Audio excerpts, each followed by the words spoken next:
आज अवीला नाश्त्यासाठी बनवायचा आहे उपमा आणि त्यासाठी म्हणून मी 4 चमचे जाडसर असा रवा घेतला आहे। तो छान खरपूस होईपर्यंत भाजून घेईल, म्हणजे हलका लालसर होईपर्यंत। त्यानंतर मी त्याला व्यवस्थित बाहेर काढून घेईल आणि त्याच कढईमध्ये थोडं तूप घातलं आहे। त्यानंतर जिरे आणि त्याचबरोबर थोडीशी मोहरी घातली आहे। त्यानंतर बीटरूट, गाजर, टमाटर आणि थोडं कोथिंबीर असं छान परतून घेईल। ते परतून झाल्यानंतर त्यात थोडंसं मीठ आणि त्याचबरोबर थोडीशी हळद छान असं मिक्स करून घेतलं आहे। त्यानंतर त्यात मी अर्धी मिरची घातली आहे। आधी घातलं तर ते पूर्ण तेलात मिक्स होतं म्हणून। त्यानंतर थोडं दही घातलं आहे। दहीने फ्लेवर खूप छान एन्हान्स होतो, टेस्टला सुद्धा खूप छान वाटतं। त्यानंतर जे आपण भाजून ठेवलेला रवा आहे तो यात घालायचा, व्यवस्थित असं एकजीव करून घ्यायचं आणि त्यानंतर हवं तेवढं पाणी घालायचं।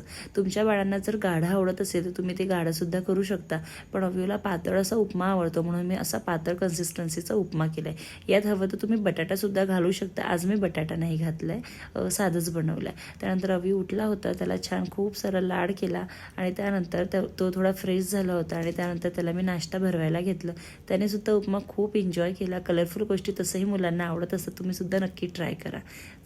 व्हिडिओ आवडला असेल तर नक्की सबस्क्राईब करा। बाय।